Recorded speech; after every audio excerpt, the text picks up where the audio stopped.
Welcome, dear listeners, to Classic Library.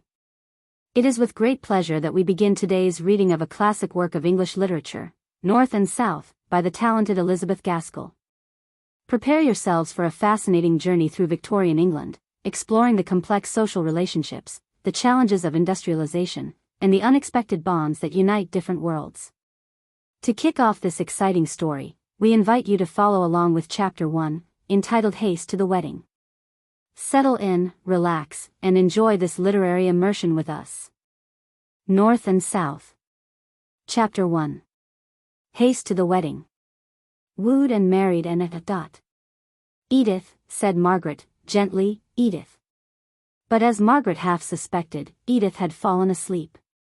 She lay curled up on the sofa in the back drawing-room in Harley Street, looking very lovely in her white muslin and blue ribbons. If Titania had ever been dressed in white muslin and blue ribbons, and had fallen asleep on a crimson damask sofa in a back drawing-room, Edith might have been taken for her. Margaret was struck afresh by her cousin's beauty. They had grown up together from childhood, and all along Edith had been remarked upon by everyone, except Margaret, for her prettiness. But Margaret had never thought about it until the last few days, when the prospect of soon losing her companion seemed to give force to every sweet quality and charm which Edith possessed.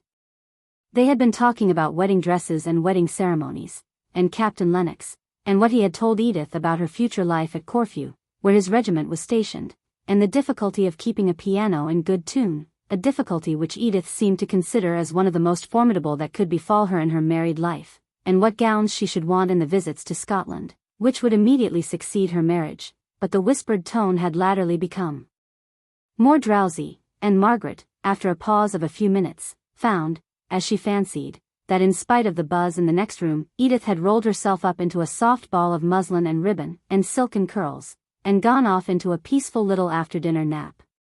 Margaret had been on the point of telling her cousin of some of the plans and visions which she entertained as to her future life in the country parsonage, where her father and mother lived, and where her bright holidays had always been passed, though for the last 10 years her Aunt Shaw's house had been considered as her home.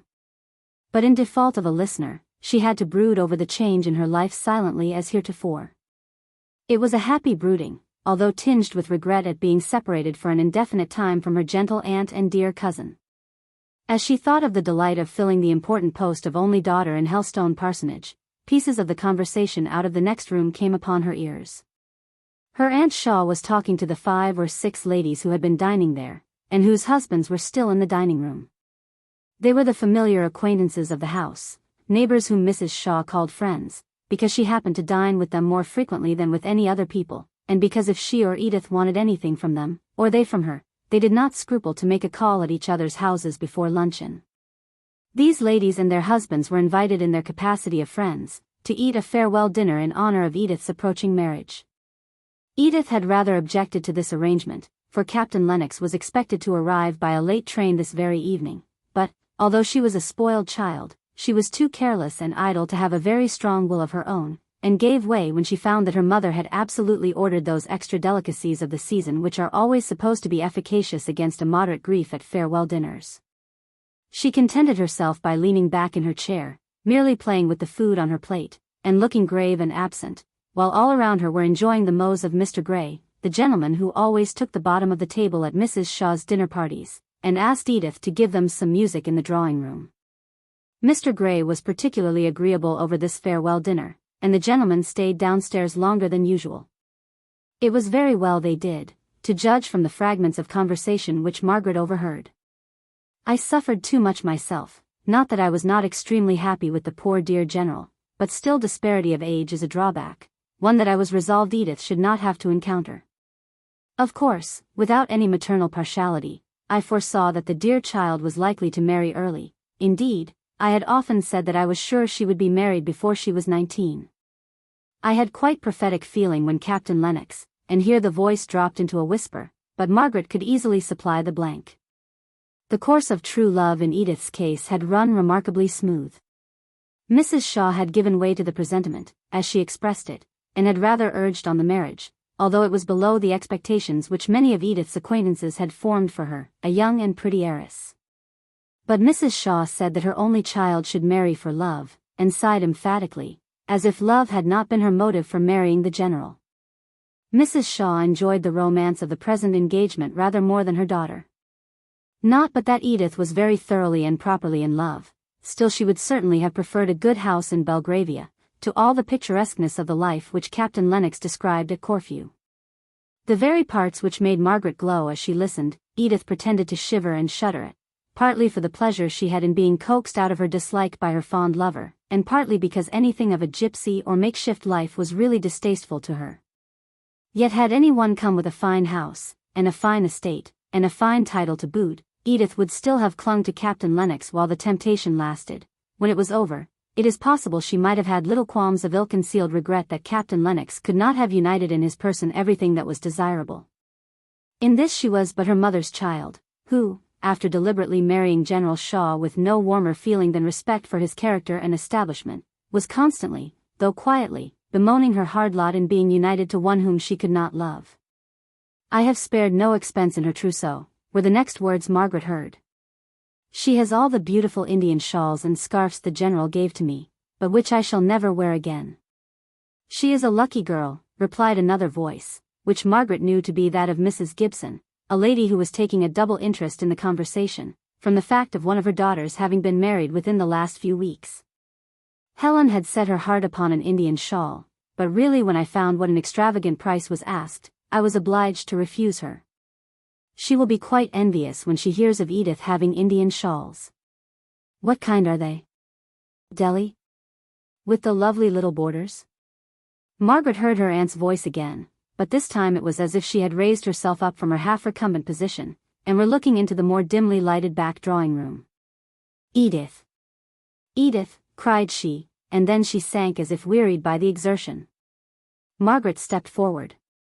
"Edith is asleep, Aunt Shaw. Is it anything I can do?" All the ladies said, "Poor child," on receiving this distressing intelligence about Edith, and the minute lapdog in Mrs. Shaw's arms began to bark, as if excited by the burst of pity. "Hush, Tiny. You naughty little girl. You will waken your mistress." It was only to ask Edith if she would tell Newton to bring down her shawls. "Perhaps you would go, Margaret dear?" Margaret went up into the old nursery at the very top of the house, where Newton was busy getting up some laces which were required for the wedding. While Newton went, not without a muttered grumbling, to undo the shawls, which had already been exhibited 4 or 5 times that day, Margaret looked round upon the nursery, the first room in that house with which she had become familiar 9 years ago, when she was brought, all untamed from the forest, to share the home, the play, and the lessons of her cousin Edith. She remembered the dark, dim look of the London nursery, presided over by an austere and ceremonious nurse, who was terribly particular about clean hands and torn frocks. She recollected the first tea up there, separate from her father and aunt, who were dining somewhere down below, an infinite depth of stairs, for unless she were up in the sky, the child thought, they must be deep down in the bowels of the earth. At home, before she came to live in Harley Street, her mother's dressing-room had been her nursery, and as they kept early hours in the country parsonage, Margaret had always had her meals with her father and mother. Oh! Well did the tall stately girl of 18 remember the tears shed with such wild passion of grief by the little girl of 9, as she hid her face under the bedclothes in that first night, and how she was bidden not to cry by the nurse, because it would disturb Miss Edith, and how she had cried as bitterly, but more quietly, till her newly seen, grand, pretty aunt had come softly upstairs with Mr. Hale to show him his little sleeping daughter. Then the little Margaret had hushed her sobs, and tried to lie quiet as if asleep, for fear of making her father unhappy by her grief, which she dared not express before her aunt, and which she rather thought it was wrong to feel at all after the long hoping, and planning, and contriving they had gone through at home, before her wardrobe could be arranged to suit her grander circumstances, and before Papa could leave his parish to come up to London, even for a few days. Now she had got to love the old nursery, though it was but a dismantled place, and she looked all round with a kind of cat-like regret, at the idea of leaving it forever in 3 days. "Ah, Newton," said she, "I think we shall all be sorry to leave this dear old room." "Indeed, miss, I shan't for one. My eyes are not so good as they were, and the light here is so bad that I can't see to mend laces except just at the window, where there's always a shocking draught, enough to give one one's death of cold." "Well, I dare say you will have both good light and plenty of warmth at Naples."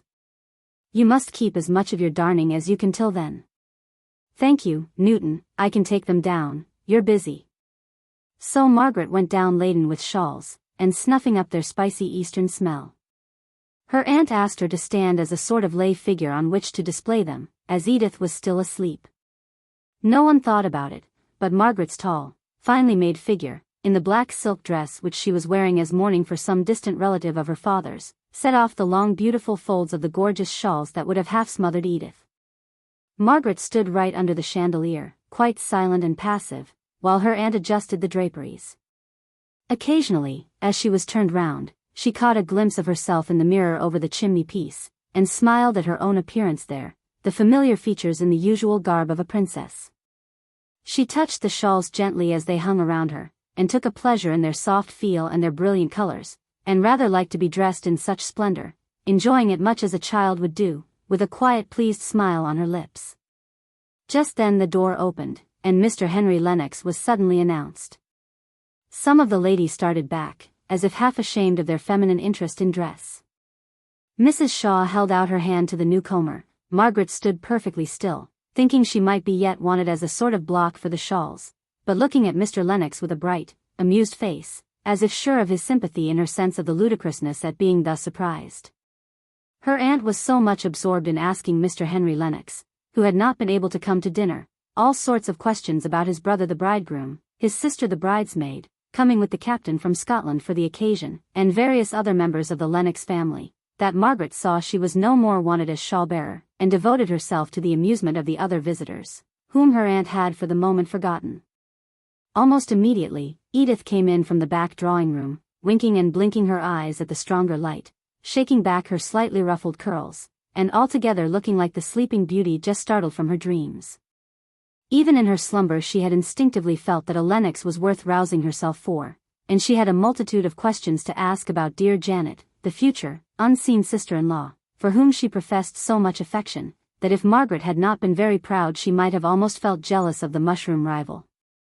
As Margaret sank rather more into the background on her aunt's joining the conversation, she saw Henry Lennox directing his look towards a vacant seat near her, and she knew perfectly well that as soon as Edith released him from her questioning, he would take possession of that chair. She had not been quite sure, from her aunt's rather confused account of his engagements, whether he would come that night. It was almost a surprise to see him, and now she was sure of a pleasant evening. He liked and disliked pretty nearly the same things that she did. Margaret's face was lightened up into an honest, open brightness. By and by he came. She received him with a smile which had not a tinge of shyness or self-consciousness in it. Well, I suppose you are all in the depth of business, ladies' business, I mean.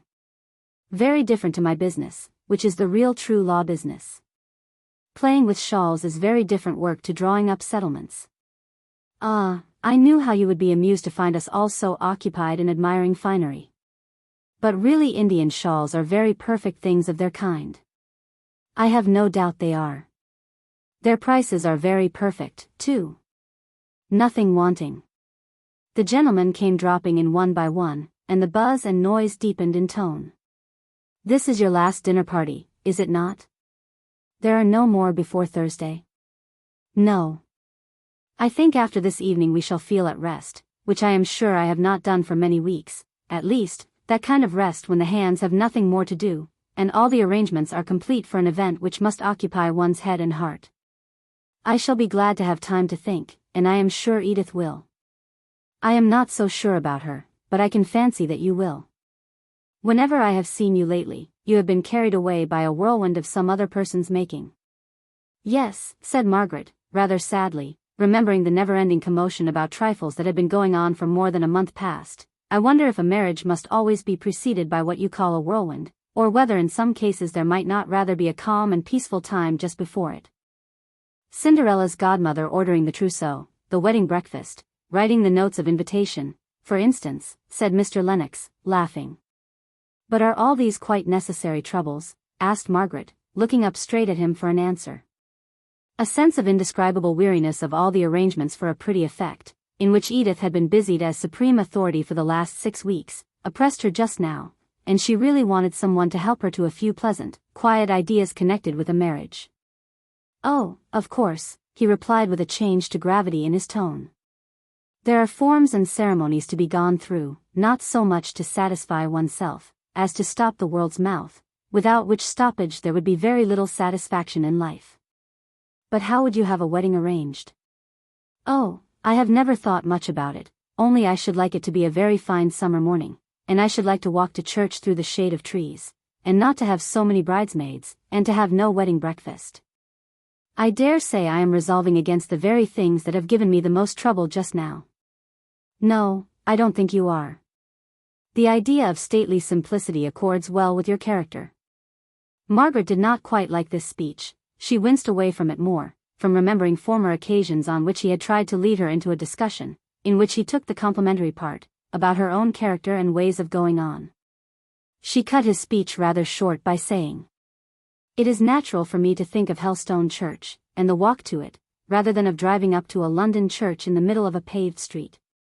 Tell me about Helstone. You have never described it to me. I should like to have some idea of the place you will be living in, when 96 Harley Street will be looking dingy and dirty, and dull, and shut up. Is Helstone a village, or a town, in the first place?" "Oh, only a hamlet. I don't think I could call it a village at all. There is the church and a few houses near it on the green, cottages, rather, with roses growing all over them. And flowering all the year round, especially at Christmas, make your picture complete," said he. "No," replied Margaret, somewhat annoyed, "I am not making a picture. I am trying to describe Helstone as it really is." "You should not have said that." "I am penitent," he answered. "Only it really sounded like a village in a tale rather than in real life." "And so it is," replied Margaret, eagerly. "All the other places in England that I have seen seem so hard and prosaic looking, after the New Forest. Helstone is like a village in a poem, in one of Tennyson's poems. But I won't try and describe it any more. You would only laugh at me if I told you what I think of it, what it really is. Indeed, I would not. But I see you are going to be very resolved. Well, then, tell me that which I should like still better to know, what the parsonage is like." "Oh, I can't describe my home. It is home, and I can't put its charm into words. I submit." "You are rather severe tonight, Margaret." "How?" said she, turning her large soft eyes round full upon him. "I did not know I was." "Why, because I made an unlucky remark. You will neither tell me what Helstone is like, nor will you say anything about your home, though I have told you how much I want to hear about both, the latter especially. But indeed I cannot tell you about my own home.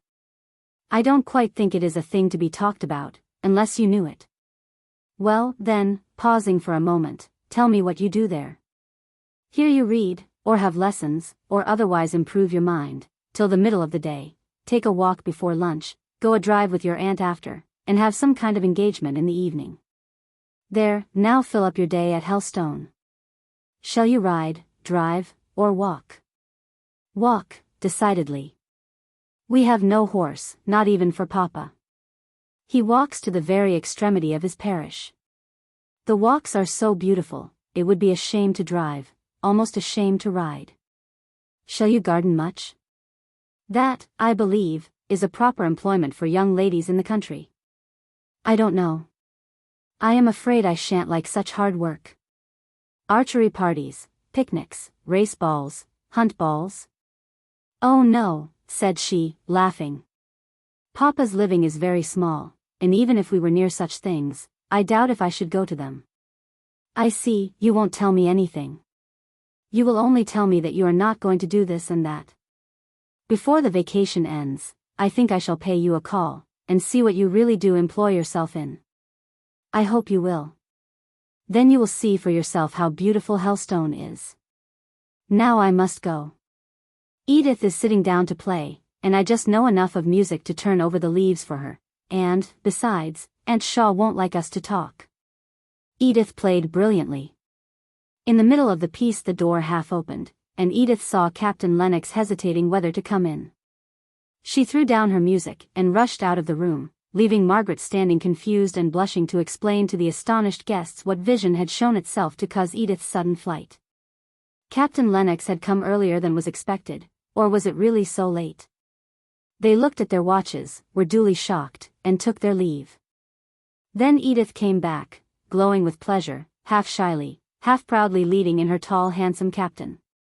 His brother shook hands with him, and Mrs. Shaw welcomed him in her gentle kindly way, which had always something plaintive in it, arising from the long habit of considering herself a victim to an uncongenial marriage. Now that, the general being gone, she had every good of life, with as few drawbacks as possible, she had been rather perplexed to find an anxiety, if not a sorrow. She had, however, of late settled upon her own health as a source of apprehension. She had a nervous little cough whenever she thought about it, and some complaisant doctor ordered her just what she desired, a winter in Italy. Mrs. Shaw had as strong wishes as most people, but she never liked to do anything from the open and acknowledged motive of her own good will and pleasure. She preferred being compelled to gratify herself by some other person's command or desire. She really did persuade herself that she was submitting to some hard external necessity, and thus she was able to moan and complain in her soft manner, all the time she was in reality doing just what she liked. It was in this way she began to speak of her own journey to Captain Lennox, who assented, as in duty bound, to all his future mother-in-law said, while his eyes sought Edith, who was busying herself in rearranging the tea-table, and ordering up all sorts of good things in spite of his assurances that he had dined within the last 2 hours.